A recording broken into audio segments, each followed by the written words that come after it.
ورحمة الله وبركاته. الحمد لله الذي خلق الإنسان وعلمه البيان وبعث رسله لهداية الإنس والجان، والصلاة والسلام على خير خلقه محمد وعلى آله وأصحابه الكرام، أما بعد. فقد قال الله تبارك وتعالى في كتابه المجيد والفرقان الحميد: أعوذ بالله من الشيطان الرجيم، بسم الله الرحمن الرحيم. والذين يقولون ربنا هب لنا من أزواجنا وذرياتنا قرة أعين واجعلنا للمتقين إماما. رب اشرح لي صدري ويسر لي أمري واحلل عقدة من لساني يفقهوا قولي. رب زدني علما. سبحانك لا علم لنا إلا ما علمتنا إنك أنت العليم الحكيم. اللهم آت نفسي تقواها وزكها أنت خير من زكاها أنت وليها ومولاها. معزز محترم حاضرین مجلس، دینی اور اسلامی بھائیوں، کافی عرصے کے بعد آپ سے ملاقات ہوئی اور الحمدللہ ایک اہم موضوع کے تحت اللہ کی توفیق سے میں حاضر ہوں. انشاءاللہ بچوں کی تربیت اور تعلیم سے متعلق چند اہم باتیں حالات حاضرہ سے متعلق پیش کی جائیں گی. چند منٹ کے لیے میں ایک چھوٹی سی حمد پیش کرتا ہوں جو اللہ کی تعریف پر مشتمل ہے اور توحید خالص کا بیان ہے. اس میں آپ ایک ایک مصرے پر غور کرتے جائیے، اس کے بعد انشاءاللہ ہم بات شروع کریں. لائق حمد و ثنا ہے کون اس رب کے سوا، لائق حمد و ثنا ہے کون اس رب کے سوا،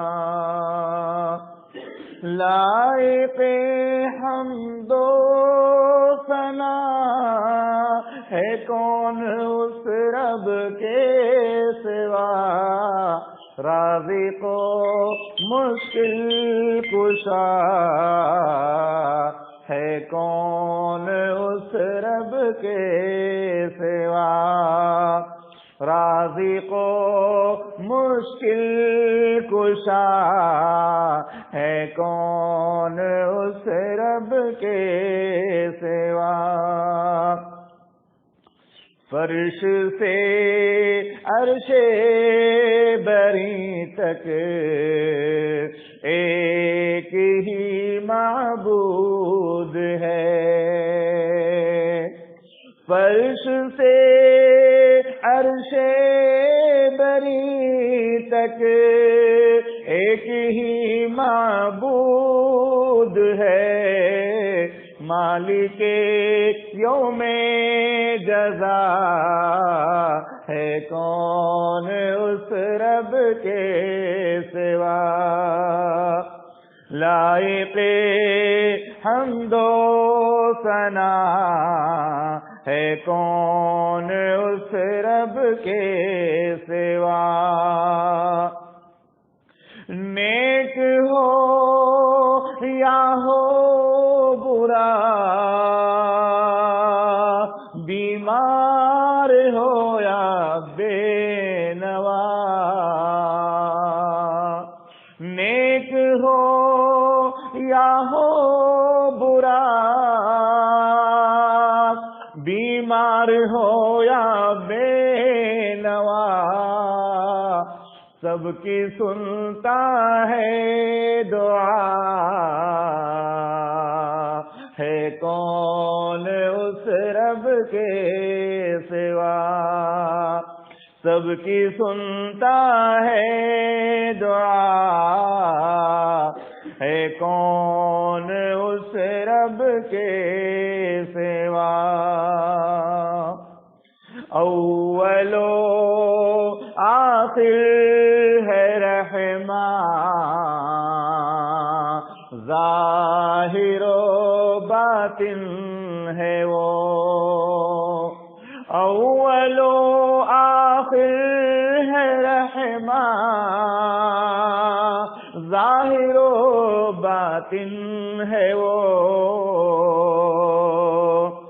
بعدہ سب کو فنا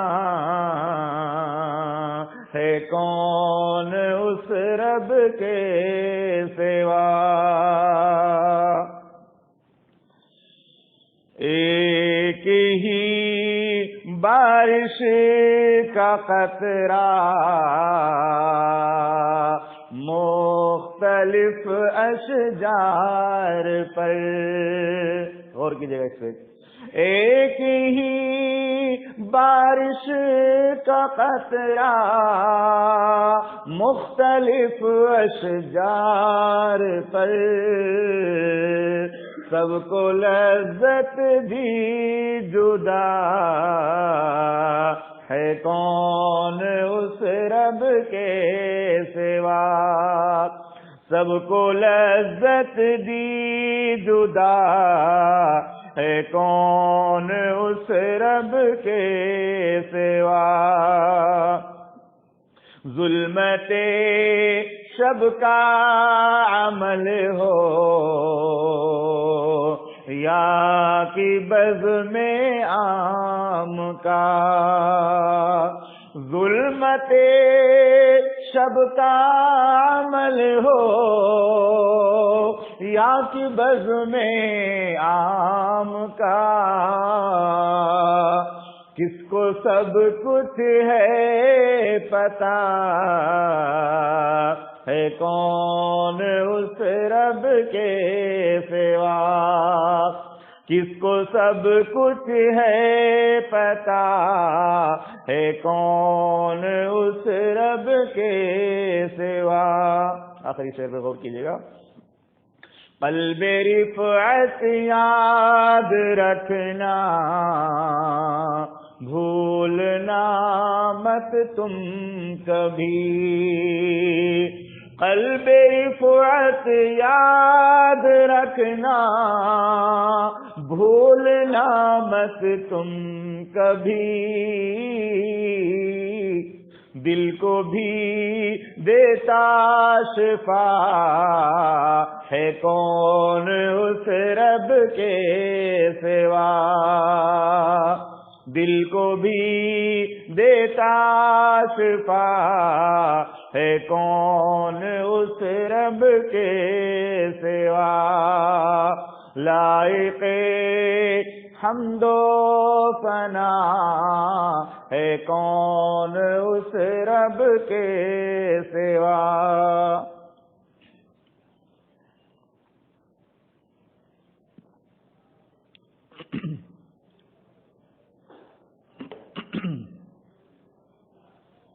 تربیت اولاد کا جو موضوع ہے یہ بہت ہی اہم موضوع ہے اور اس پر بار بار سننا چاہیے، کیونکہ اگر ہر کوئی مسلمانوں میں سے اپنی اپنی اولاد کی تربیت کر لے تو پورے سماج کی اصلاح ہو جائے گی.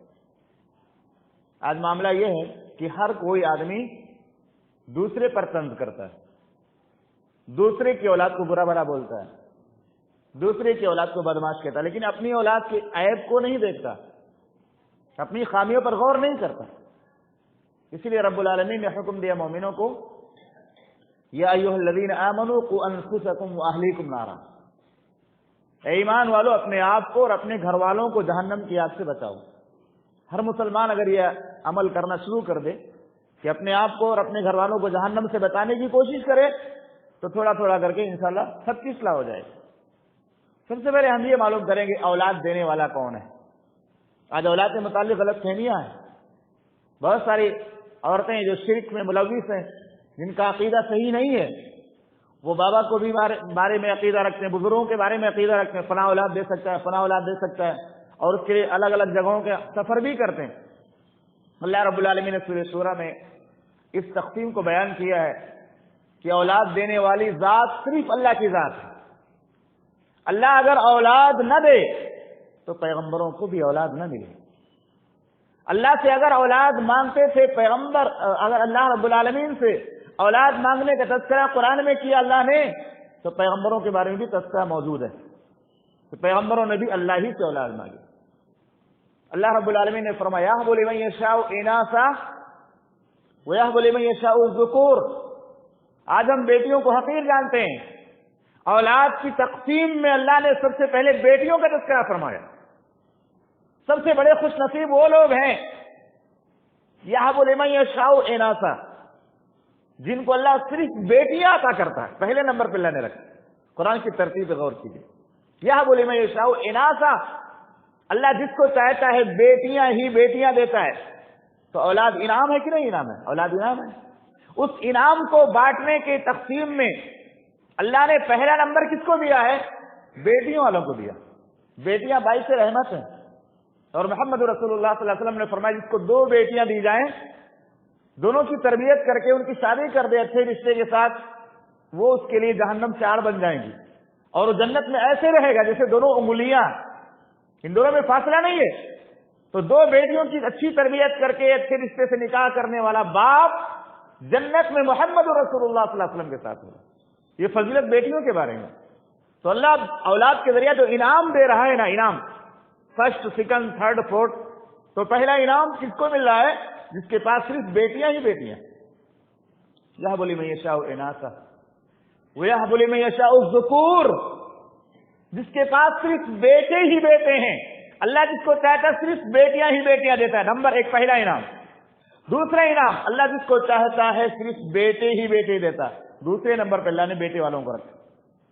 تیسرا انعام او یزوجہم ذکرانا و اناثا، اور کسی کو اللہ تعالیٰ بیٹے اور بیٹیاں دونوں دیتا ہے.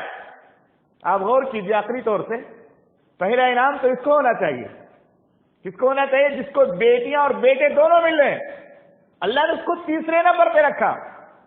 اللہ نے اس کو تیسرے نمبر پہ رکھا ہے. پہلے نمبر پہ جس کو رکھا ہے جس کو صرف بیٹیاں ہوں. اور آج ہمارے سماج میں کسی عورت کو مسلسل کئی بیٹیاں ہو جائے تو بہت سارے بدماش لوگ، بدعقیدہ لوگ، جن کے دلوں میں اللہ کا ڈر نہیں ہوتا، طلاق دے دیتے ہیں. جبکہ بیٹیاں اولاد کی صورت میں والدین سے جتنا پیار کرتی ہیں بچے اتنا پیار نہیں کرتے. فطری چیز ہے. جن کے پاس بیٹیاں ہیں وہ اس کو محسوس کرتے ہوں گے کہ ایک بیٹی والدین سے کتنی محبت کرتی. تیسرے نمبر پہ اللہ نے کیا رکھا؟ وہ لوگ جن کو اللہ تعالیٰ بیٹے اور بیٹیاں دونوں دیتا ہے. تیسرے نمبر پہ اللہ نے رکھا. اور چوتھے نمبر پہ وَيَجْعَلُ مَن يَشَاءُ عَقِيمًا، اور اللہ جس کو چاہتا ہے بانس بنا دیتا ہے. کچھ بھی نہیں دیتا لیکن وہ بھی اللہ کے نعمتوں میں، اللہ کی رحمتوں میں ہے. اللہ نے ان کو بھی بہت ساری نعمتوں سے مالا مال کیا. اگر سے اولاد نہیں دیا دوسری چیزیں اللہ دیتا ہے. بہت ساری نعمتوں سے نوازتا ہے اللہ تعالیٰ. تو یہ اللہ کی تقسیم ہے. اس سے پتہ چلتا ہے کہ صرف بیٹیاں ہونا اللہ کی بڑی رحمت ہے. ہمیں اس کی قدر کرنی چاہیے. دوسری بات یہ، اولاد ملنے کے بعد کامیاب اور ناکامیاب ہونے کے اعتبار سے بھی لوگوں کی 3 قسمیں ہیں. نمبر 1 وہ لوگ جن کو اللہ نے اولاد دی ہے اور اولاد اللہ نے دینے کے بعد اس کے ذریعہ آنکھوں کی ٹھنڈک عطا کی ہے. جیسے کہ اللہ رب العالمین نے فرمایا والذین یقولون ربنا هب لنا من ازواجنا وذریاتنا قرۃ اعین واجعلنا للمتقین اماما. اللہ کے نیک بندے اللہ سے دعا کرتے ہوئے کہتے ہیں اے پروردگار ہم کو ہماری بیویوں کے ذریعہ اور نیک اولاد کے ذریعہ آنکھوں کی ٹھنڈک عطا فرما. وہ لوگ جن کے پاس اولاد ہیں، اولاد ہونے کے ساتھ ساتھ اللہ نے اولاد کو آنکھوں کی ٹھنڈک بنا دیا، یہ کامیاب لوگ ہیں. دوسری قسم کے لوگ وہ ہیں جن کے پاس اولاد ہے، بیٹے بیٹیاں ہیں لیکن وہ باعث زحمت ہیں. ان کی زندگی میں عذاب بنی ہوئی ہے. تربیت یا تو انہوں نے نہیں کی یا تربیت کرنے کے باوجود کامیاب نہیں ہو سکے تو فتنہ ہو جاتی ہے، وہ باعث زحمت ہو جاتی ہے اولاد. اور تیسری قسم کے لوگ ان کے پاس کوئی اولاد ہی نہیں ہے. تو یہ بنیادی چند باتیں میں نے آپ کے سامنے رکھی. آئیے سب سے پہلے معلوم کرتے ہیں کہ اولاد کے فضائل کیا ہیں، اولاد ملنے سے انسان کو کیا کیا فائدے ملتے ہیں. سب سے پہلی چیز، اولاد اگر نیک مل جائے، آدمی تربیت کر کے نیک بنائے اس کو اور اللہ نیک بننے کی توفیق بھی دے دے تو آنکھوں کی ٹھنڈک ہے. اولاد آنکھوں کی ٹھنڈک ہے.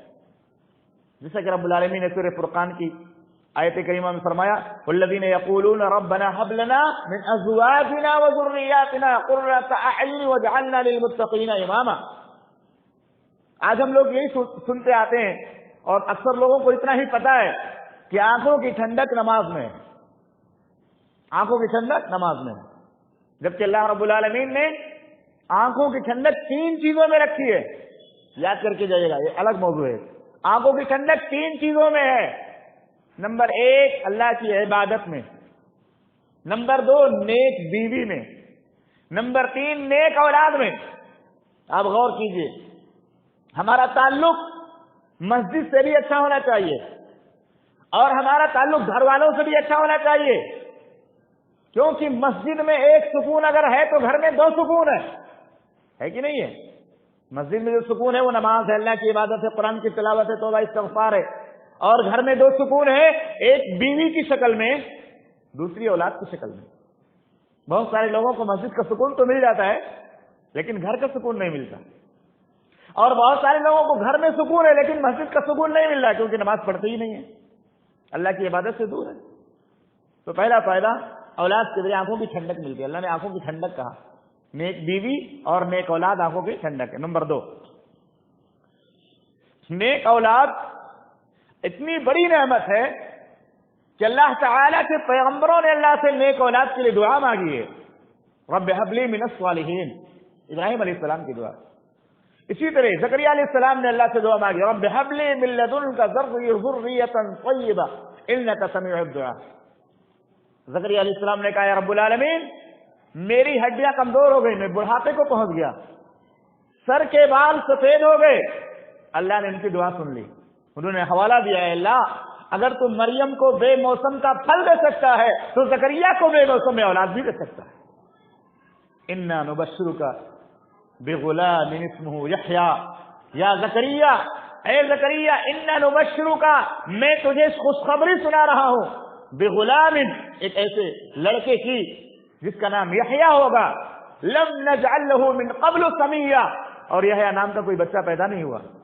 اللہ نے دعا سن لی کہ نہیں سنی؟ زکریا علیہ السلام کو یحییٰ جیسا بیٹا تھا کہ جو نبی بھی ہوئے۔ تیسرا فائدہ ثواب جاریہ، اگر ہمارے پاس 4 اولاد ہیں، بیٹا بیٹی کی شکل میں یا صرف بیٹی کی شکل میں، اور ہم نے ان کی تربیت کی، ان کو توحید پرست بنایا، صاحب ایمان بنا دیا، تو انشاءاللہ وہ ہمارے لیے ثواب جاریہ ہو جائیں گے۔ جتنی بھی نمازیں پڑھیں گے وہ لوگ، ہم کو بھی اتنا ثواب ملے گا۔ جیسے ایک استاد اگر 100 بچوں کو تعلیم دیتا ہے نا، تو جتنے وہ عمل کرنے والے عمل کرتے ہیں، اس کی تربیت اور اس کی تعلیم سے انشاءاللہ اس کو بھی اتنا اجر ملتا رہتا ہے۔ اللہ تعالیٰ نے وعدہ کیا محمد رسول اللہ صلی اللہ علیہ وسلم کی زبانی، اللہ کے پیغمبر نے فرمایا، من دعا الی ھدی کان له من الاجر مثل اجور من تبعه ولا ينقص ذلك من اجورهم شيئا۔ کوئی آدمی اگر کسی کو نیکی کی دعوت دیتا ہے تو جتنا ثواب دعوت دینے والے کو جتنا ثواب عمل کرنے والے کو ملتا ہے اتنا دعوت دینے والے کو ملتا ہے، لیکن شرط یہ کہ داعی بھی عامل ہو، دعوت دینے والا خود اس پر عمل کرنے والا ہو، ورنہ انجام بہت برا ہوگا۔ آپ کو معلوم ہے بے عمل داعی کی مثال بہت خطرناک ہے، قیامت کے دن جہنم میں ڈال دیا جائے گا، اس کا پیٹ پھٹ جائے گا، تلیاں باہر ہو جائیں گی، جہنمی پوچھیں گے تم جہنم میں کیسے آ گئے؟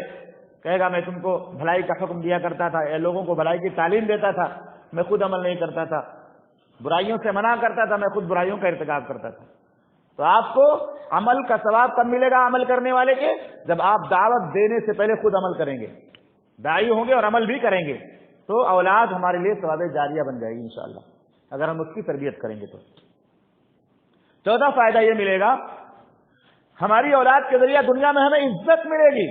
اگر کوئی بچہ نیک ہو جائے، کوئی بچہ بڑے عہدے کا منصب کا مالک ہو جائے، کسی بچے کو عزت مل جائے، تو اس بچے کی عزت کے ذریعہ ماں باپ کو بھی عزت ملتی ہے کہ نہیں؟ اگر کوئی بچہ عالم ہو جائے، داعی ہو جائے، ڈاکٹر ہو جائے، انجینئر ہو جائے، کسی بھی فن میں ماہر ہو جائے، ایک اچھا انسان ہی ہو جائے، تو اس کی تعریف ہونے کے ساتھ اس کے باپ کی بھی تعریف ہوتی ہے، اس کے والدین کی بھی تعریف ہوتی ہے، ان کو عزت ملتی ہے۔ اور اگر بچہ بگڑ جائے تو بچے کی بے عزتی کے ساتھ والدین کی بھی بے عزتی ہوتی ہے، بچہ غلط کام کرے تو والدین کو اس سے تکلیف محسوس ہوتی ہے۔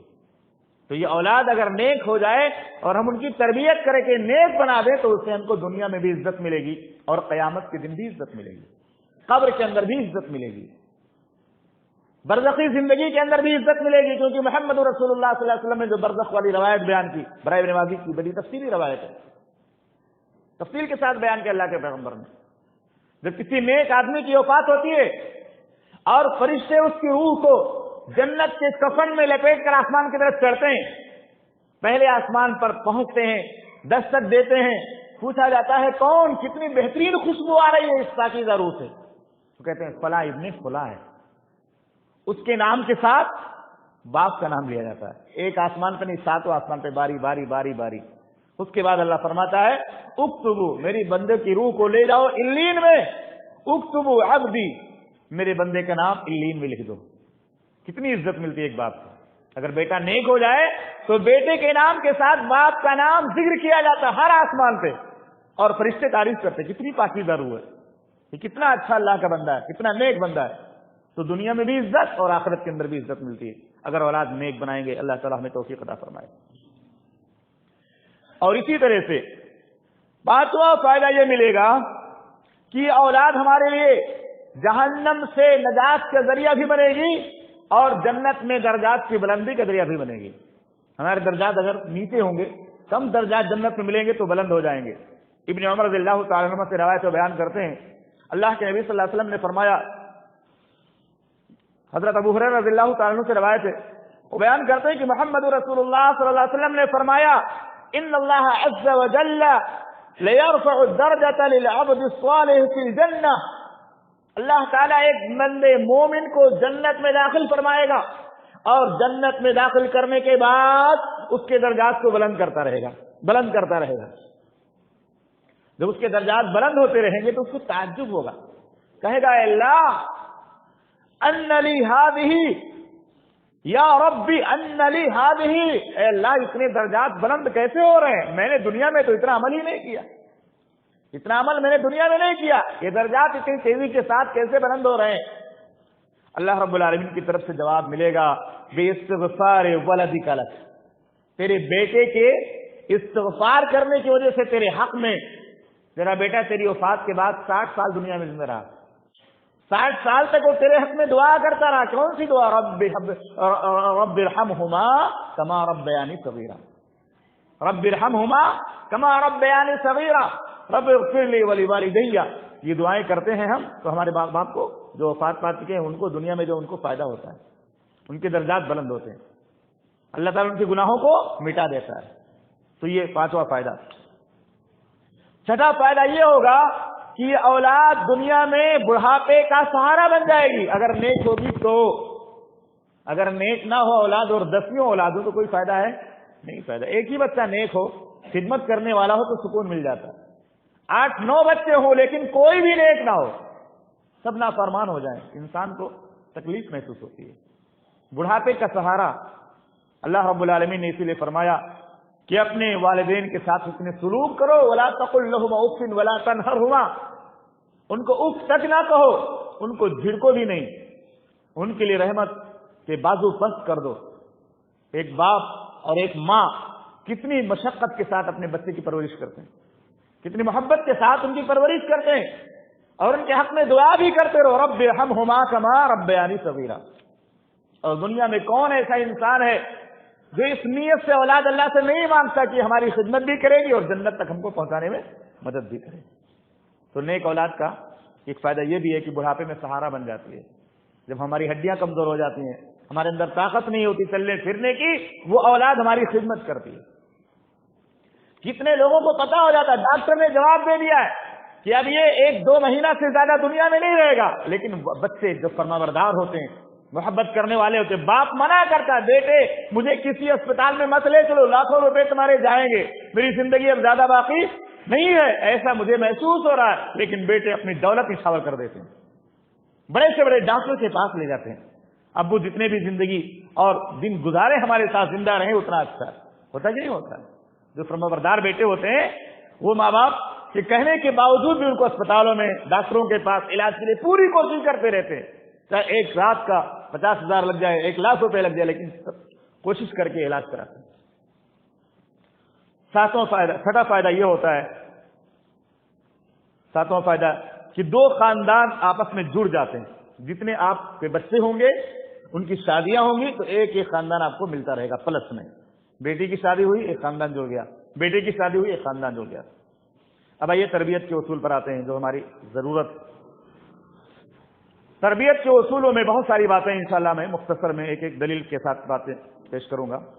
سب سے پہلی چیز تربیت سے متعلق جو یہ ہے وہ یہ کہ ہم اللہ سے جب اولاد مانگیں تو اولاد مانگتے ہوئے اللہ سے صالح اولاد کی شرط لگائیں، رب هب لی من الصالحین، اے اللہ مجھے نیک لڑکا عطا فرما دے جو مومن رہے، مسلمان رہے، محمد رسول اللہ صلی اللہ علیہ وسلم کی سنتوں پہ چلنے والا ہو، کیونکہ آدمی کی نیت اگر درست نہ ہو تو اولاد پھر نیک نہیں ملتی ہے۔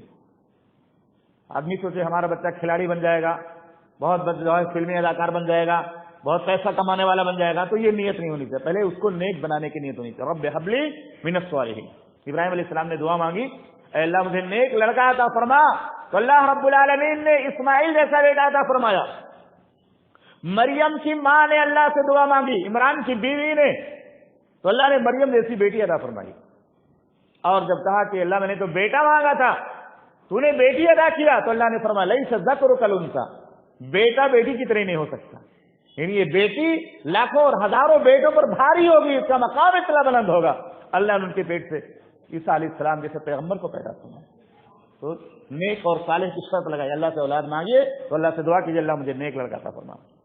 دوسری چیز جو تربیت کے لیے ضروری ہے وہ یہ کہ جب بچہ 7ویں دن کو پہنچ جائے، اس کی پیدائش پر 7واں دن آ جائے تو اس دن عقیقہ کیا جائے۔ آج لوگ اس سنت کو چھوڑے ہوئے ہیں، کوئی سال بھر کے بعد کرتا ہے، کوئی 2 سال کے بعد کرتا ہے، کوئی 2.5 سال کے بعد کرتا ہے، اور اس کے بعد کہتے ہیں بچہ نیک نہیں بن رہا ہے، بچہ میری بات نہیں مانتا ہے، جبکہ محمد رسول اللہ صلی اللہ علیہ وسلم نے فرمایا ہر بچہ جو پیدا ہوتا ہے اپنے عقیقے کے بدلے گروی ہوتا ہے، اس کی گروی چھڑانا چاہیے، عقیقہ کرنا چاہیے، اللہ کا شکر ادا کرنا چاہیے۔ اگر لڑکا ہے تو 2 جانور، بکرا یا بکری میں سے افضل ہے، اور اگر لڑکی ہے تو 1۔ دانتے کی شرط اس میں نہیں ہے، دانتا نہیں ہوگا تو بھی چل جائے گا، صحیح مسئلہ یہی ہے۔ تو 2 جانور اگر بیٹا ہے تو، اور اگر بیٹی ہے تو 1 7ویں دن ذبح کرنا ہے۔ اللہ تعالیٰ یہ نعمت دینے سے 8-9 مہینے پہلے خوشخبری سنا دیتا ہے ڈاکٹروں کی زبانیں کہ تمہاری اولاد ہونے والی ہے۔ غریب سے غریب بندہ اگر کوشش کرے مہینے کا 1000 روپے جمع کرے، انشاءاللہ ہسپتالوں میں وہ بعد میں چکر نہیں کاٹے گا، اللہ اس کے بچے کو مصیبتوں سے بچا لے گا۔ لیکن عقیقہ کرنے کی نیت نہیں ہوتی لوگوں کی، عقیقہ کرنے کی نیت لوگوں کی نہیں ہوتی ہے۔ یہ ایک ایسی عبادت ہے جو وقت کے ساتھ اللہ نے اس کو مشروط کیا کہ 7ویں دن کر دو، اور جو روایتیں ہیں اس میں کلام ہے، لیکن 7ویں دن روایت بالکل صحیح ہے، 7ویں دن والی روایت بالکل صحیح ہے۔ تو 7ویں دن عقیقہ کرنے کی نیت اگر ہونا تو غریب سے غریب آدمی بھی کر لے جاتا ہے، اور اگر نیت نہ ہو تو لکھپتی اور کروڑ پتی بھی آدمی اس کو مؤخر کرتا رہتا ہے، یہ نہیں حاضر ہے تو وہ نہیں حاضر، اس کو بلا لو، اس کو بلا لو، دکھاوا اور نمائش اور بہت سارے خرافات اس کے اندر شامل کر دیے جاتے ہیں۔ تیسری چیز، 7ویں دن دوسرا کام یہ کرنا ہے، اس کا عقیقہ کرنے کے ساتھ اچھا سے اچھا نام رکھنا ہے، کیونکہ نام کا انسان کی تربیت سے بہت اثر پڑتا ہے۔ محمد رسول اللہ صلی اللہ علیہ وسلم نے بہت سارے صحابہ کرام اور صحابیات کے نام کو چینج کیا، جن کے نام میں معنی اچھے نہیں تھے، نام کو چینج کر کے اچھے معنی والا نام اللہ کے نبی صلی اللہ علیہ وسلم نے رکھا۔ تو 7ویں دن عقیقہ کرنا ہے، اس کے ساتھ اس کا اچھا نام رکھنا ہے، اور تیسرا کام یہ کرنا ہے کہ اس کے جو سر کے بال ہیں، سر کے بال موڑ کر کے اس کے برابر چاندی صدقہ کرنا، یہ بھی محمد رسول اللہ صلی اللہ علیہ وسلم کی سنت تعلیم ہے۔ تو نام میں بھی ہمارے ہاں بہت زیادہ لاپرواہی پائی جاتی ہے۔ بچے کا نام رکھنے کے ساتھ ساتھ بہت سارے لوگ علماء سے سوال کرتے ہیں کہ ایسا نام بتاؤ جو پورے علاقے میں کسی کا نہ ہو، ایسا نام بتاؤ تو پوری دنیا میں کسی کا نہ ہو۔ یہ طریقہ غلط ہے میرے بھائیو۔ محمد رسول اللہ صلی اللہ علیہ وسلم نے فرمایا تمہارے ناموں میں سب سے اچھا نام عبداللہ اور عبد الرحمن ہے۔ ان ناموں سے بہتر کوئی نام ہے دنیا میں؟ نام نہیں ہے۔ ایک تو اسلامی نام نہیں رکھتے، دوسرے اپنے بچوں کے ناموں کو لاڈ پیار میں خراب کر دیتے ہیں۔ مثال میں دیتا ہوں، تھوڑا ہنسی آئے گی آپ کو۔ عبداللہ، عبد الرحمن، یہ سب سے اچھے نام ہے۔ کیسا نام ہے؟ کلو۔ اگر کوئی بیچارہ کالے کلر کا نا، اس کو کلو کہنا شروع کر دیا، گھر والوں نے شروع کیا اور بعد میں پورے سماج میں عام ہوا۔ چنو، یہ کون رکھتا ہے؟ گھر والے رکھتے ہیں۔ بدھئی، گڈو، چدو، کلن، ببن، بھلو، کلو، بھرے، چنکے، یہ سارے نام ہمارے سماج میں ہیں، ہے کہ نہیں ہے؟ اور کبھی کبھی ایسا ہوتا ہے نا، ان ناموں کی وجہ سے ہمارے پاسپورٹ واپس چلے جاتے ہیں۔ پاسپورٹ دینے والا آتے پوچھتا ہے کلو کس کا نام ہے، اور اس کے نام کے اندر جو اس کا پاسپورٹ ہے نا عبد الرحمن یا عبد الغفار لکھا ہوا ہے، اور مشہور کس سے ہے؟ کلو سے، کلن سے مشہور ہے۔ سقراطی سے مشہور ہے، اور وہ پوچھتا ہے لوگوں کو پتہ ہی نہیں ہے کہ نہیں؟ ایسے سماج میں بہت سارے لوگ ہیں جن کے عرفی نام لوگ جانتے لیکن اصل نام لوگ نہیں جانتے، ان کا کچھ اور ہی نام ہے۔ تو ایک تو خرابی ہوتی ہے کہ صحبت پر، ان کی تربیت پر بہت برا اثر پڑتا ہے، تربیت میں پرابلم آتی ہے۔ دوسرا نقصان یہ ہوتا ہے کہ سماج کے اندر کبھی کوئی ضروری کاغذ آ جائے، پاسپورٹ آ جائے یا کوئی اور چیز، تو جلدی لوگ اس نام کو جانتے ہی نہیں ہیں، رہنمائی نہیں کرتے اور لے کر واپس چلا جاتا ہے، جو لینے والا لے کر آتا ہے وہ چلا جاتا ہے۔ ہماری بچیوں کے نام بھی بڑے جو ہے ماڈرن ہوتے ہیں، تلفیرہ، منی، منیا، گڑیا، نجو، صفو، نوری، تارا، ستارہ، یہ سارے نام ہمارے سماج میں چل رہے ہیں، اور بگاڑنے والے کون ہیں؟ ماں باپ۔ اگلا پوائنٹ یہ ہے، جب بچہ بولنے لگے تو سب سے پہلے اس کو کلمہ سکھایا جائے۔ اللہ کے نبی صلی اللہ علیہ وسلم کی یہی تعلیم ہے۔ عبداللہ بن عباس رضی اللہ تعالیٰ عنہ جو آپ کی سواری پہ پیچھے سوار پہ کیا کہا تھا؟ احفظ اللہ یحفظک کا، اے بچے اللہ کے احکام کی حفاظت کرو، اللہ تمہاری حفاظت کرے گا۔ اذا سألت فاسأل اللہ، جب مانگنا ہو تو اللہ سے مانگو، جب مدد طلب کرنا ہو تو اللہ سے مدد طلب کرو۔ آج ہمارا بچہ اسکولوں میں جاتا ہے، انگریزی بولنے لگتا ہے، خوش ہو جاتے ہیں، کلمہ اس کو آئے کہ نہ آئے، سب سے پہلے اس کو کلمہ سکھانا چاہیے۔ اور آج الحمدللہ یوٹیوب وغیرہ کے ذریعے بھی آپ بہت ساری کہانیاں بچوں کی اس میں ملیں گی آپ کو، کارٹون کی شکل میں، ایسے بھی اسلامک، آپ اس کو سنا کر کے بھی ان کو دین سنا سکھا سکتے ہیں۔ موبائل میں صرف گیم مت دکھاؤ، غلط چیزیں مت دکھاؤ، اچھی چیزیں بھی اس میں ہیں، قرآن کی تلاوت ہے، تفسیر ہے، ترجمہ ہے، یا بہت ساری اسلامی معلومات ہیں، اس کو بھی آپ سکھا سکتے ہو۔ تو بچوں کی تربیت میں یہ بہت اہم چیز ہے کہ جب بھی وہ بچہ بولنے کے لائق ہو جائے، خاص طور سے 2 ڈھائی سال 3 سال کے اندر جب بولنے لگے، سب سے پہلے اس کو کلمہ سکھاؤ، اشہد ان لا الہ الا اللہ واشہد ان محمد عبدہ ورسولہ، یا اشہد ان لا الہ الا اللہ واشہد ان محمد رسول اللہ۔ اس کا مطلب بتاؤ، اللہ ہمارا کون ہے؟ خالق ہے، ہمارا مالک ہے، پیدا کرنے والا ہے، روزی دینے والا ہے، بگڑی بنانے والا۔ بچپن سے آپ سکھاؤ گے تو انشاءاللہ آپ کا بچہ نیک بن جائے گا، کیونکہ بچپن کی جو زندگی ہوتی ہے نا وہ بہت ہی اہم ہوتی ہے۔ بچپن کی جو زندگی وہ شیشے کے گلاس کی طرح ہوتی ہے۔ شیشے کا گلاس کیسا ہے؟ اس میں جس کلر کا آپ رنگ بھرو گے ویسے ہی گلاس نظر آئے گا۔ شاعر کہتا ہے جو رنگ بھر دو اسی رنگ میں نظر آئے، جو رنگ بھر دو اسی رنگ میں نظر آئے، یہ زندگی نہ ہوئی کانچ کا گلاس ہو۔ بچے کا دماغ پورے کاغذ کی طرح ہوتا ہے، یہ اس خالی کمپیوٹر کی طرح ہوتا ہے جس میں جو بھی آپ چاہو انسٹال کر دو۔ تو ان بچوں کی تربیت میں سب سے پہلا ہمارا کام یہ ہونا چاہیے کہ جب بولنے لگے تو انہیں ہم کلمے کی تلقین کریں۔ اگلا پوائنٹ یہ ہے، بچہ جب پڑھنے کے لائق ہو جائے تو اسکول سے پہلے ہم اس کے لیے مدرسے کا انتظام کریں، اور مدرسوں کے لیے سب سے بہترین ہماری مساجد ہیں۔ مسجدوں میں جو 1-2 گھنٹہ تعلیم ہوتی ہے، صباحیہ مسائیہ، علماء کرام، ائمہ، خطبہ، جو تعلیم بچوں کو دیتے نا اس کی اہمیت کو سمجھیے، ان کی تعلیم دینے کی اہمیت کو، مقام کو سمجھائیے بھی لوگوں کو، اور ان کو اچھی تنخواہ دیجیے، ان کا سپورٹ کیجیے، حوصلہ افزائی کیجیے۔ جیسے آپ اسکولوں کا سپورٹ کرتے ہیں نا، اس سے زیادہ مکاتب کا سپورٹ کیجیے، کیونکہ یہی مکاتب ہیں جس سے ہمارے گھروں میں دین باقی ہے۔ یہ مکاتب بند ہو جائیں گے، بچوں کو دین سیکھنے کا موقع کہیں نہیں ملے گا۔ تو بچوں کی پرائمری تعلیم کا، مکتب کی تعلیم کا انتظام بہت ضروری ہے۔ محمد رسول اللہ صلی اللہ علیہ وسلم نے فرمایا طلب العلم فریضۃ علی کل مسلم۔ چھٹا پوائنٹ یہ ہے، اگلا پوائنٹ یہ ہے کہ پرائمری مکمل کرنے کے بعد بھی ان کو اعلیٰ تعلیم دلائی جائے۔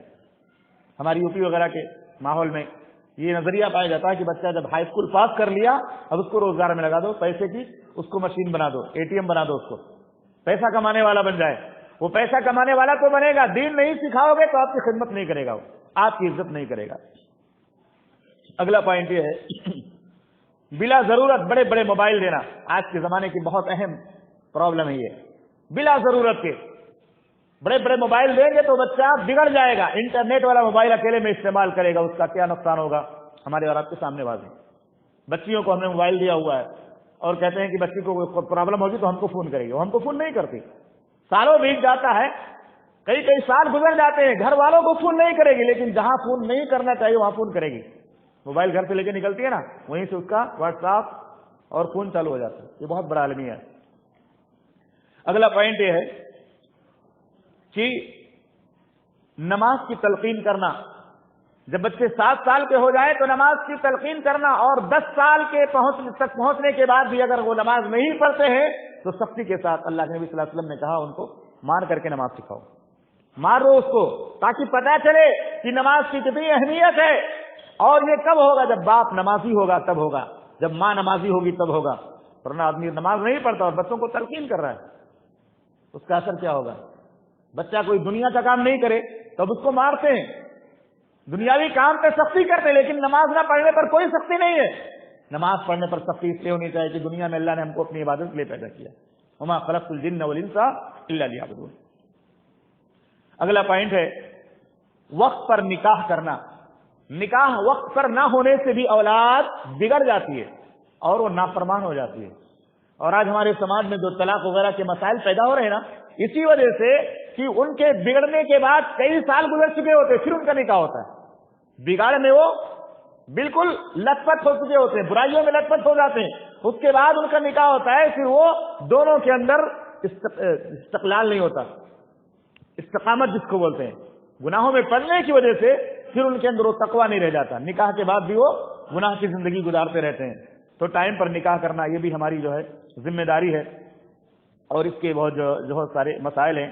نمبر 1 دینداری کے بجائے مالداری کو ترجیح دینا، اس وجہ سے نکاح میں تاخیر ہوتی ہے۔ نمبر 2 ذات برادری سے نکل کر شادی کرنے کو حرام سمجھنا، کہ ہم اگر سید ہیں تو سید میں کریں گے، خان ہے تو خان میں کریں گے، پٹھان ہے تو پٹھان میں کریں گے، انصاری ہے تو انصاری میں کریں گے، چاہے وہ کسی قبر پرست کے ہاتھ میں دے دے، لیکن برادری سے نہیں نکلیں گے۔ برادری کی چیز کو لازم پکڑنا یہ بھی جو ہے شادی میں تاخیر کا سبب ہے۔ بلوغت سے پہلے رشتہ کے لیے زبان دے دیا ہے تو اسے کینسل کرنے کو گناہ سمجھنا، جیسے بہت ساری مائیں ہوتی ہیں نا، بچے چھوٹے چھوٹے رہتے ہیں نکاح تک کر دیتے ہیں، اور بڑا ہونے کے بعد بچہ اس کو ناپسند کر رہا ہے تو اس کو زبردستی کرنے پر مجبور کرتے ہیں، اس کی وجہ سے شادیوں میں تاخیر ہو جاتی ہے، لیٹ ہوتا ہے۔ اسی طرح سے بہت سارے لوگ کہتے ہیں کہ ہمارے پاس اگر بیٹیاں اور بیٹے دونوں ہیں تو پہلے ہم بیٹیوں کی کریں گے، بیٹوں کی بعد میں کریں گے۔ اگر ہر کوئی ایسے ہی کرے گا تو پھر دولہے کہاں سے آئیں گے؟ ہر بیٹی والا اپنی بیٹی کو دلہن بنانے کے لیے تیار ہے، لیکن کوئی بیٹے والا اپنے بیٹے کو دلہا بنانے کے لیے تیار ہی نہیں ہے۔ تو یہ نکاح میں تاخیر کے اسباب میں سے ایک بہت اہم سبب ہے۔ ایسا ہوتا ہے نا، ہمارے سماج میں بہت سارے بچے ہیں، بچیاں بھی ہیں، لیکن بیٹیوں کے رشتے آپ کو پروفائل بہت سارے مل جائیں گے، بچوں کے نہیں ملیں گے، کیونکہ وہ کہتے ہیں ہم پہلے بیٹیوں کی کریں گے، بیٹوں کے کی بعد میں کریں گے۔ اگلا پوائنٹ یہ ہے جب بچے کمانے لگیں تو زیادہ کمانے والے کو ترجیح دینا، چاہے وہ حرام سے کمائے چاہے حلال سے کمائے۔ یہ بھی بہت بڑا پرابلم ہے۔ آج بچے جو بغاوت کرتے ہیں نا، اس کی وجہ سے بھی کرتے ہیں کہ ہمارے سماج میں جوائنٹ فیملی کا سسٹم ہے، ایک ساتھ رہنے کا، اس میں کسی کی کمائی کم ہے کسی کی زیادہ ہے، لیکن باپ اور ماں اس اولاد کو ترجیح دینے لگتے ہیں جو زیادہ کمانے والی ہوتا ہے، حرام سے کمائے چاہے حلال سے کمائے۔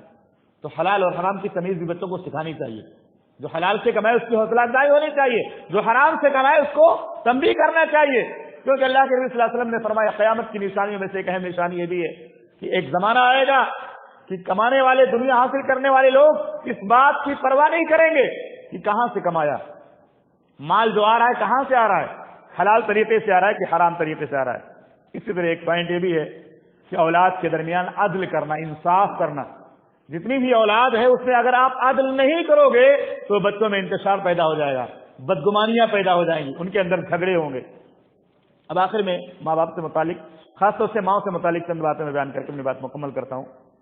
تربیت اولاد میں باپ سے زیادہ ماں کی اہمیت ہے، کیونکہ ماں زیادہ وقت بچوں کے ساتھ گزارتی ہے، بچے ماں کے ساتھ زیادہ وقت گزارتے ہیں، اور 3 سال سے 7 سال یا 9 سال کی جو عمر ہوتی ہے نا، اس عمر میں بچے جو بھی یاد کرتے جلدی بھولتا نہیں ہے۔ اس لیے علماء کہتے ہیں بچوں کو حافظ بناؤ تو کم عمری میں بناؤ، جتنے چھوٹی عمر میں بچہ حفظ کرے گا قرآن کو وہ بھولتا نہیں ہے۔ جو مکتب کا دور ہوتا ہے 7 سال تک سے 9 سال 10 سال کا، اسی عمر میں آدمی کو بچوں کو سکھانا چاہیے، اچھی تعلیم دینی چاہیے۔ اور آپ کو میں ایک فہرست بتاتا ہوں، بڑے بڑے جو علماء ہوئے نا، بڑے بڑے علماء، بڑے بڑے محدثین، بڑے بڑے دعات، وہ سب ایسے ہوئے، اکثریت ان کی ایسی تھی کہ وہ بچپن میں یتیم ہو گئے تھے، بچپن میں ماؤں کا انتقال ہو گیا اور باپ کا انتقال ہو گیا، بچپن میں ان کے باپ فوت ہو گئے اور ماؤں نے تربیت کی۔ بڑے بڑے جید بہت سارے محدثین آپ کو ملیں گے، بہت سارے دعات ملیں گے، بہت سارے اسلام کے داعی ملیں گے جن کی تربیت ان کی ماؤں نے کی ہے، باپ بچپن میں فوت ہو گیا۔ نمبر 1 سب سے پہلے ہمارے نبی محمد رسول اللہ صلی اللہ علیہ وسلم بچپن سے یتیم ہوئے گئے۔ اللہ کے نبی صلی اللہ علیہ وسلم کی پیدائش سے پہلے آپ کے ابا کا انتقال ہو گیا، تربیت کس نے کی؟ ماں نے کی۔ نمبر 2 امام احمد بن حنبل رحمہ اللہ یتیم سے تربیت کس نے کی؟ ماں نے کی۔ نمبر 3 امام بخاری رحمہ اللہ اتنے بڑے محدث، یتیم تھے، بچپن میں بینائی چلی گئی تھی، ماں کی دعا سے اللہ نے بینائی لوٹا دی، ماں کی دعا کی برکت سے، واقعہ ملتا ہے سیرت نگاروں نے لکھا ہے۔ تو ماں نے تربیت کی اور اتنے بڑے محدث بن گئے جن کا نام کیا ہے؟ امام بخاری رحمہ اللہ۔ نمبر 4 امام شافعی رحمہ اللہ، یہ بھی یتیم تھے، تربیت کس نے کی؟ ماں نے کی۔ نمبر 5 امام ترمذی رحمہ اللہ، یہ بھی یتیم تھے، تربیت کس نے کی؟ ماں نے کی۔ نمبر 6 عبد القادر جیلانی رحمہ اللہ، کتنے بڑے امام اور کتنے بڑے بزرگ تھے، ان کی تربیت کس نے کی؟ ماں نے کی۔ امام اوزاعی رحمہ اللہ، یہ بھی بہت بڑے بزرگ تھے اور بڑے امام تھے، ان کی تربیت کس نے کی؟ ماں نے کی۔ حافظ ابن حجر عسقلانی رحمہ اللہ، یہ بھی یتیم تھے، ان کی تربیت کس نے کی؟ ماں نے کی۔ امام ابن الجوزی رحمہ اللہ، یہ بھی یتیم تھے، ان کی تربیت کس نے کی؟ ماں نے کی۔ نمبر 10 حافظ جلال الدین سیوطی رحمہ اللہ، یہ بھی یتیم تھے، ان کی بھی تربیت کس نے کی بچپن میں؟ ماں نے کی۔ نمبر 11 قاضی ابو یوسف رحمہ اللہ، یہ بھی یتیم تھے، ان کی تربیت کس نے کی؟ ماں نے۔ شیخ ابن باز رحمہ اللہ بھی یتیم تھے، تربیت کس نے کی؟ ماں نے۔ میں نے مختصر میں ذکر کیا تاکہ تھوڑا آپ کو سمجھنے میں مدد ملے۔ کتنے بڑے بڑے علماء اور اتنے بڑے بڑے محدثین و مفسرین جو پیدا ہوئے دنیا میں، اکثریت ایسی ہے ان کی کہ ماں نے تربیت کی۔ پتہ کیا چلا کہ بچوں کی تربیت میں باپ سے زیادہ رول ماں کا ہوتا ہے، اور آج کے زمانے میں بچوں کی تربیت میں جو بگاڑ ہے، وہ بگاڑ کا بنیادی سبب باپ کے بگڑنے کے ساتھ ساتھ ماں کا بگڑنا ہے۔ آج ماؤں نے سیریل کو اپنی زندگی کا مسئلہ بنا لیا، پاکستانی ڈرامے، سیریل، خرافات موبائل میں دیکھتی ہیں، اس کے علاوہ ان کا کوئی دوسرا کام ہی نہیں ہے۔ اور جو دیکھیں یہ بچے بھی دیکھتے ہیں، بچے بھی ماں کی نقالی کرتے ہیں، بچیاں بھی کرتی ہیں، اس کی وجہ سے معاملہ بگڑ جاتا ہے۔ اب یہ کچھ چیزیں ایسی ہیں، ہمیں کیا کیا کرنا چاہیے؟ نمبر 1 ہمیں عملی نمونہ بننا چاہیے، 5 منٹ کا وقت ہے، عملی نمونہ بننا چاہیے۔ نمبر 2 سب سے پہلے ہمیں توحید اور عقیدہ آخرت کی تعلیم دینی چاہیے۔ توحید اور عقیدہ آخرت کی تعلیم کیسے دیں گے ہم؟ صحابہ کے واقعات، پیغمبروں کے قصے، ان کی کہانیاں جو قرآن میں موجود ہیں، احادیث کے اندر موجود ہیں، یہ چھوٹے چھوٹے واقعات اور قصے اور کہانیاں اگر ہم سنائیں گے تو انشاءاللہ بچوں کی تربیت ہو جائے گی۔ تیسری چیز 7 سال کی عمر میں نماز کی تلقین کرنا، اس سے پہلے بات ہو چکی ہے۔ نمبر 4 جب روزہ رکھنے کی طاقت ہو جائے تو ان کو روزے کی بھی تلقین کرو، روزہ رکھنے کی عادت دلاؤ۔ ایسا نہیں کہ 15-16 سال کے بغیر روزے کے گھوم رہے پھر بعد میں روزہ ہی نہیں رکھتے، روزہ رکھنے کی تربیت بھی دو ان کو۔ اسی طرح 5ویں چیز بچپن سے اللہ کی راہ میں خرچ کرنے کی تلقین کریں۔ ہم صدقہ و خیرات کرتے ہیں اپنے ہاتھ سے، بچوں کے ہاتھ سے بھی صدقہ خیرات کرائیں کہ غریب کو دے دو، مسکین کو دے دو، بیوہ کو دے دو، اللہ اجر دے گا، اللہ آپ کو ثواب دے گا۔ تو ان کو صدقہ و خیرات کرنے کی عادت ڈلائیں، ان کے ہاتھوں سے بھی صدقہ و خیرات غریبوں تک، مسکینوں تک پہنچائیں۔ نمبر 6 ان کے لیے اچھی صحبت مہیا کریں۔ ابراہیم علیہ السلام نے جب اپنی بیوی ہاجر کو اور اسماعیل علیہ السلام کو خانہ کعبہ کے پاس چھوڑا تو کیا دعا کیا تھا؟ اے اللہ ہم نے ان کو اس لیے چھوڑا تاکہ نماز قائم کریں، تیرے گھر کے پاس سے رہا۔ آج ہم گھر مکان لیتے ہیں، کوئی اسکول دیکھتے ہیں، کالج دیکھتے ہیں، مارکشیٹ دیکھتے ہیں، لیکن مسجد نہیں دیکھتے کہ مسجد محلے میں ہے کہ نہیں ہے، مدرسہ محلے میں ہے کہ نہیں ہے، علماء اس محلے میں ہے کہ نہیں ہے۔ تو تربیت کے لیے ہمیں اچھی صحبت کا بھی انتظام کرنا چاہیے۔ نمبر 7 ان کی تعلیم و تربیت کے لیے اچھے اداروں کا انتخاب کریں، ایسی جگہ تعلیم دلائیں جہاں کے لوگ اچھا عقیدہ رکھنے والے ہوں، جہاں اچھی تعلیم ملنے والی ہو۔ نمبر 8 بچوں میں تنہائی میں بات کریں، بچوں سے تنہائی میں بات کریں، ان کے پرابلم کیا ہیں، ان کے مسائل کیا ہیں، ان کی جو ہے پریشانیاں کیا ہیں، اکیلے میں بیٹھ کر بچوں سے بات کرنا چاہیے اور ان کے مسائل کو حل کرنا چاہیے۔ نمبر 9 بچوں کی حوصلہ افزائی کریں، ان کی غلطیوں پر ان کو ہمیشہ جو ہے منفی انداز سے ڈانٹے نا کہ تم تو کچھ نہیں کر سکتا، تو کسی لائق نہیں ہے، تیری زندگی برباد ہو جائے گی، آگے کچھ نہیں کر پائے گا۔ نہیں، حوصلہ دیں اس کو، نمبر اچھا نہیں آئے تو بھی حوصلہ دیں، اللہ سے دعا کریں ان کی جو ہے کامیابی کے لیے، کیونکہ آدمی کے حوصلے توڑنے سے بچے برباد ہو جاتے ہیں، حوصلہ نہیں توڑنا چاہیے۔ کچھ چیزیں ایسی جو نہیں کرنا چاہیے۔ نمبر 1 بد عمل ہو کر دعوت نہ دیں، بچوں کے سامنے لڑائی جھگڑا نہ کریں، بچوں کے سامنے ایک دوسرے بچے کی برائی نہ کریں، اس سے بھی بچوں کے اندر انتشار پیدا ہوتا ہے۔ بچوں کے سامنے کسی رشتہ دار کی برائی نہ کریں، عورتوں میں یہ چیز بہت زیادہ بری ہے، دادی کی برائی، دادا کی برائی، چچا کی برائی، پھوپھی کی برائی، یہ برائیاں کرتی ہیں نا عورتیں، بچے بگڑ جاتے ہیں اور نفرت کرنے لگتے ہیں، رشتہ داروں کی جو محبت ہے نا وہ ختم ہو جاتی ہے۔ اسی طرح بچوں کے سامنے اساتذہ کی برائی نہ کرے، تیرا استاد ایسا ہے، استاد ایسا ہے، اس کو کچھ نہیں آتا، اس کا دل تو بہت چھوٹا ہے، وہ فلاں کلر والا، اس طرح سے برائی نہ کریں۔ نمبر 6 بچوں کے درمیان نا انصافی نہ کریں۔ آخری پوائنٹ ہے بچوں کے اسکول سے متعلق، رات میں بچوں کو جلدی سلائیں. آج ہمارے بچے جو اٹھنے میں دیر کرتے ہیں، ان کی تاخیر جو ہوتی ہے نا جانے میں، اس کا ایک پرابلم یہ بھی ہے کہ دیر تک موبائل میں بچے مشغول ہوتے ہیں. ہماری عورتیں بھی گھر کی موبائل کے اندر مشغول ہوتی ہیں، اور جب دیر سے بچہ سوئے گا 2 بجے رات میں، 2:30 بجے رات میں، 1:30 بجے رات میں، تو صبح کیسے اٹھے گا؟ اس کی نیند نہیں کھلتی ہے، اسکول نہیں جانا چاہتا، اس کا ناغہ ہو جاتا ہے، کیونکہ نہ ہم خود جلدی سوتے ہیں نہ بچوں کو جلدی سلاتے ہیں. دوسری چیز، کپڑے اور روم ان کا صاف ستھرا رکھیں، اچھا کپڑا پہنائیں، اور عادت یہ ہونی چاہیے کہ روزانہ بچہ صاف ستھرا کپڑا پہن کر کے جائے. یہ خوش نصیبی کی بات ہے. جو لوگ روزانہ کپڑا چینج کرتے ہیں ان کی زندگی میں، اور جو ایک کپڑے کو ہفتہ بھر پہنتے، بہت بڑا فرق ہوتا ہے. ذہنی طور سے وہ صاف ستھرے نہیں ہوتے، ان کو سکون اور اطمینان نہیں ملتا. اس لیے کپڑا روزانہ صاف ستھرا پہن کر کے رہنا چاہیے، اور بچوں کو بھی صاف ستھرا پہنا کر کے بھیجنا چاہیے. ہوم ورک مکمل کرنے میں تعاون کریں، بلا ہوم ورک کے اسکول نہ بھیجیں. اور اسی طرح سے کبھی کبھی بچہ اکڑ جاتا ہے، معلوم ہے کیسے؟ 2 بچے ہیں آپ کو پاس، ایک ضدی ہے اور ایک دوسرا جو ہے وہ نارمل ہے. وہ بلا کسی کہے اور بلا کسی سختی کیے ہوئے اسکول روزانہ جاتا ہے، اور ایک اسکول نہیں جاتا ہے. ہفتے میں 2 دن جائے گا تو 3 دن نہیں جائے گا. آپ اس کو معاف کرتے رہتے. دوسرا والا جو برابر جاتا ہے نا، کبھی اس نے ضد کر لیا کہ آج ہم نہیں جائیں گے، آپ اس کو مارنا شروع کریں گے، آپ کا دشمن بن جائے گا وہ. کیوں؟ آپ انصاف نہیں کر رہے ہو. جو سختی کے ساتھ اسکول جاتا ہے، پابندی کے ساتھ، اس پر آپ جو ہے سختی چلا رہے ہو. وہ کسی دن میناغہ نہیں کرے گا، آپ اس کو سختی کے ساتھ مارتے ہو.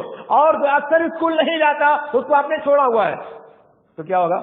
بچے کے اندر دشمنی پیدا ہوگی. وہ کیا کہے گا؟ ہمارے ساتھ ناانصافی ہو رہی ہے. اس طرح کا معاملہ بہت ہوتا ہے. اس وجہ سے بچے ضد کرتے ہیں کہ ہم ان کے درمیان انصاف نہیں کرتے. ایک کو ہم نے چھوڑ دیا ہوا ہے، وہ کبھی نہیں جائے گا تو بھی چلے گا، اور ایک کو ہم نے اتنی سختی کی ہے دیر سے جائے، تھوڑا سا پرابلم ہو جائے، کیونکہ سیدھا ہے نا، اس کو ہم زیادہ ٹارگٹ کرتے ہیں. تو تھوڑا سا بیلنس رکھنا چاہیے. اور کبھی اگر بچہ ضد کر لے کہ نہیں جائے گا اسکول، تو کبھی اس کو اسپیس بھی دینا چاہیے، شوق پیدا کرنے کے لیے کہ جانے اور نہ جانے میں کتنا بڑا فرق. اس کو سمجھانا چاہیے کہ آپ اسکول نہیں گئے، آپ کا نقصان ہو گیا. تو کبھی کبھی بچے ضد کرتے ہیں، ان کو کچھ ذہنی پرابلم ہوتی ہے، بیمار ہوتے ہیں، یا ذہن آمادہ نہیں ہوتا، زبردستی اسکول ہم مار کے اس کو لے جاتے ہیں. ایسا نہیں کرنا چاہیے، اسپیس دینا چاہیے، تھوڑا ان کو بھی سمجھنے کا موقع دینا چاہیے. اور کبھی ان کا مزاج کے مطابق اگر چھٹی کریں تو مارنا نہیں چاہیے، یہ نفسیات کے خلاف ہوتا ہے. اور 5ویں بات یہ کہ وقت سے پہلے روزانہ مدرسہ جانے کے لیے بار بار یاد دہانی کرائیں. جیسے اسکولوں کے لیے یاد دہانی کراتے ہیں نا، مسجد بھیجنے کے لیے بھی یاد دہانی کرا، ورنہ مدرسے میں بچے نہیں آتے. ہفتے میں 1-2 دن آئیں گے، اس کے بعد نہیں آئیں گے. اسکول میں بنانا چاہتے ہیں. گجرات کا واقعہ ہے، ایک بچے کو میں نے امتحان کے دوران دیکھا غیر حاضری کر رہا تھا، تو میں نے سختی کیا تو وہ رونے لگا، مولانا ہم کو کیوں مارتے ہو، میں کیا کروں؟ میں نے کہا آپ کی پرابلم کیا ہے؟ کہا کہ ابا اسکول میں 1000 روپے مہینہ فیس بھرتے ہیں، اگر میں اسکول میں فیل ہو جاؤں گا تو میری حالت بہت خراب ہو جائے گی، بہت ماریں گے ہم کو. اور مسجد میں 1 بھی پیسہ فیس نہیں دیتے، یہاں اگر فیل ہوگا پاس ہوگا وہ کبھی پوچھنے والے نہیں ہیں. تو یہ ذہن کون خراب کر رہا ہے؟ والدین ذہن خراب کرے نا. مدرسے کی تعلیم کی کوئی اہمیت نہیں ہے، جس کے اوپر جنت اور جہنم کا دار و مدار ہے. اور دنیا کی تعلیم تو دنیا کے فائدے کے لیے اس کی اتنی اہمیت ہے. یہ 1000 روپے بھر بھی رہے ہیں اور بچے کو سختی بھی کر رہے ہیں، اور مدرسہ بھیجنے کے لیے کوئی سختی نہیں ہے، جبکہ اللہ کے نبی صلی اللہ علیہ وسلم نے فرمایا طلب العلم فریضۃ علی کل مسلم. 6ٹھی چیز، ناشتہ کرائے بغیر اسکول نہ بھیجیں.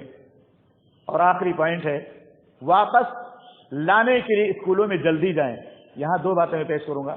ایک بات ہے کہ جو ہمارے آس پاس کے اسکول ہیں، آس پاس کے اسکول تو ٹائم پہ ہمیں پہنچنا چاہیے، ورنہ کبھی کبھی کیا ہوتا ہے ٹائم ہو گیا، چھٹی ہو گئی اور گارجین کا پتہ ہی نہیں ہے، تو بچے ادھر سے ادھر ہو جاتے ہیں یا وہ پریشان ہوتے ہیں، ان کی بے عزتی ہوتی ہے.